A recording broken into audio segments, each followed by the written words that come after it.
What's going on, Froglodites? Welcome back to another video. This, if all things work out, this will be the second week in a row of uploading, and I have no plans of stopping. How the fuck am I out of breath from that? It's because I was holding my breath. That's why I'm out of breath.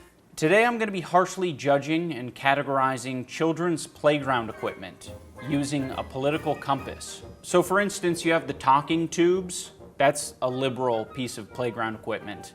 And then you got the jungle gym. The jungle gym, that's obviously libertarian. You have the freedom to climb to the top of it, but also the freedom to fracture your skull. And then you got the happy little animals that go back and forth on springs.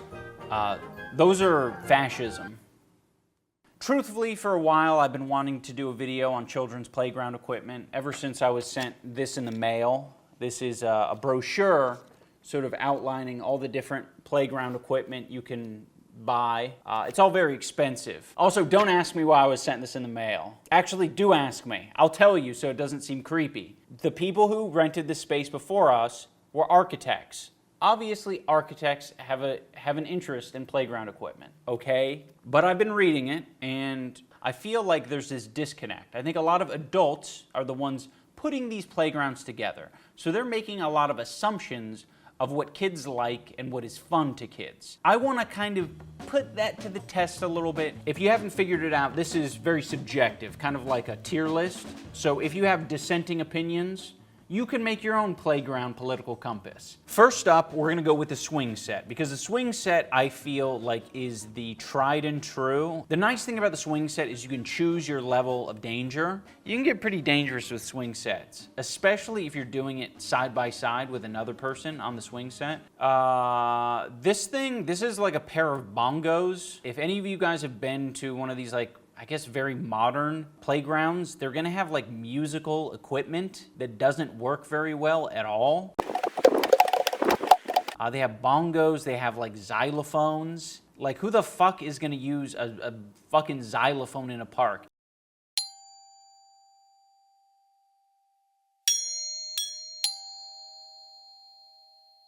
I can understand like a smidgen of satisfaction with something like the xylophone, because at least you can maybe get some like resonant frequency, but something like the bongos, that's just disgusting hard plastic that sounds like, man, I love these bongos. I love music, yes I do. This is really cool. I love bongos, I love bongos. Yes, yes, yes I do. Extremely safe, but they're also extremely boring. Next up, we have the metal jungle gym. One of these dome-shaped ones. I don't know if you guys have played on the dome-shaped ones, but these I like. I also remember playing games on top of the dome. I don't know what we'd call it, like sharks, sailors, and fishermen, or something like that. It's kind of difficult to hit your head on the metal if you fall off, right? Because of the dome shape. And I'd say it's a little bit more fun than the swings. I like climbing though, that's where I'm at. Okay, this is just like a generic tube or tunnel. They design playground equipment these days so that parents who are watching their kids can kind of generally see where their kid is at all times. This tube or tunnel is like the only area that you have on a modern piece of playground equipment where you can actually get privacy. Why does a kid need privacy? I don't know, it just feels good. It feels different. If it's raining, it's like this will protect you from the rain. If you're playing hide and go seek, all of a sudden this shit actually means something. You can't even play a game of hide and go seek in a modern playground because you can see through everything. Tunnel's awesome. I won't say it's the safest, but it's definitely on this side of fun. Next up, we have this weird balancing type of playground equipment where you're meant to just, I guess, just cross these little lily pads. This seems extremely boring, and it doesn't feel like it has a lot of utility to it. Maybe there is actually a really good use, but I'm not looking at it creatively enough. The merry-go-round. This is a classic piece of equipment, and it is notoriously dangerous. That makes it more fun. Like, this shit is fun. If you can get this going at a high speed, I can't imagine having more fun at a playground than with one of these things. Y'all remember these. Any of these stupid little panels that they have. Oh, we gotta fucking engage the child's brain. What better way to engage a child's brain than in the most mindless game imaginable? Tic-tac-toe. Is it more boring than the bongos? No. Ooh, these guys are tough. Because they remind me of like going on a carousel. Picking out the animal on the carousel was like the coolest part. Like, that one's mine. I want the crazy looking donkey. I want to ride on that one. And it was almost like your pet for that like minute that you're on this merry-go-round thing. You and your friends can all hop on your fleet of these springy animals and be like, yeah, we're playing cops and robbers, and we're all the fucking cops on our dangerous bootlicking animals. If you jump on one of these and you're under 100 pounds, like the springs don't even work. They're so stiff, it doesn't do anything. You have to be like over 100 pounds, and then all of a sudden you can like play with the spring physics. Your average run-of-the-mill slide. I think this would be more fun than the springy animals, obviously. Like, there's a little bit more thrill in that, but I don't feel like you can make it as dangerous as you can make swings. I don't know though, because that one cop made slides look very dangerous. I don't know if you guys recall seeing this in any modern playgrounds. It's basically a set of monkey bars that have been made shittily. I actually think they're more boring than these lily pad ones. This swirly gig, it's like, I think, meant to be a ladder. These sorts of playground equipment, where it's just like, let's just have a bunch of twisted metal. That's not funny, that's not fun. I think the adults who developed these should be put into cages. Okay, I'm gonna dial that one back. I think the people who developed these should be put in handcuffs and taken to federal prison for life. In a kid's mind, anything can be a ladder. It's like, okay, let me decide that for myself. Don't make a swirly gig and be like, it's a ladder, guys. Use it like a ladder. It's like, I'm gonna use that thing as like a place to entrap someone. I'm gonna put someone inside of that. This is the closest thing that we have to housing when it comes to a playground. To be honest, this swirly gig one, I have done a cool thing. I had to see someone else do this to realize it was possible. You can kind of sit on it at the top and put it in between your crotch, and you can like spin down it. Sliding down this thing on your crotch is like the only redeeming quality that the spiral staircase has. But the seesaw is awesome. I don't know if it was Jackass or something, but there's like a giant teeter-totter and there's like a bull running around underneath trying to fuck people up. I mean, even if there wasn't a bull, it looks like a lot of fun. Yeah, I like that. I think that's a good placement. So I think these like modern rope jungle gyms are actually kind of cool, and I do think they're quite a bit safer. Somewhere in there. I put this in here because I wanted to categorize just having a themed play place. This is very obviously like a Hogwarts castle, a temple on the planet Namek. Or it could be Sauron's evil temple from Lord of the Rings.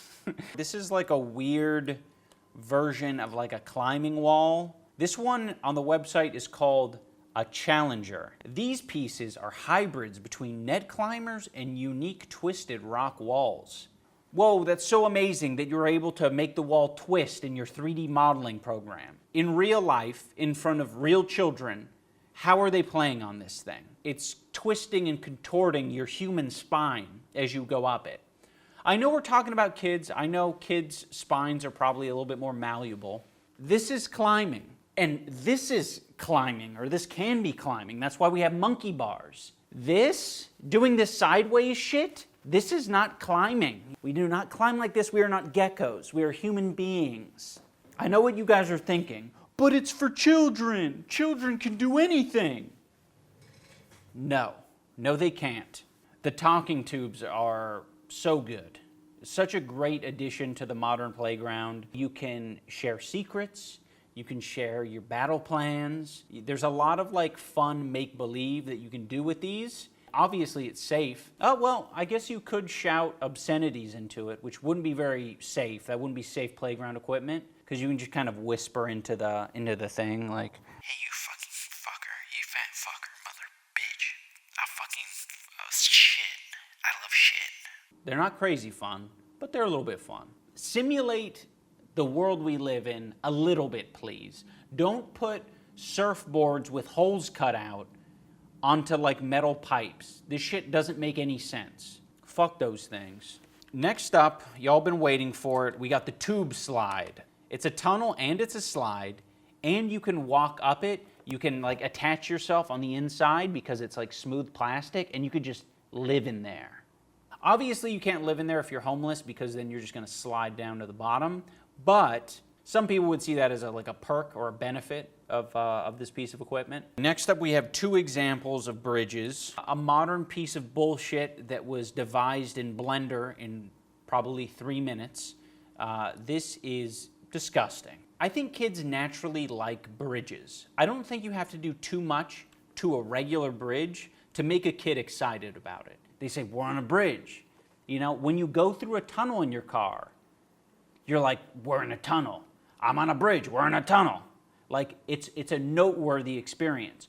This thing, it almost isn't even a bridge. If you're trying to cross a river and you put down a log, that's more of a bridge than this thing. Like, if you saw this in a video game, you're like, oh, this is like the mesh layer.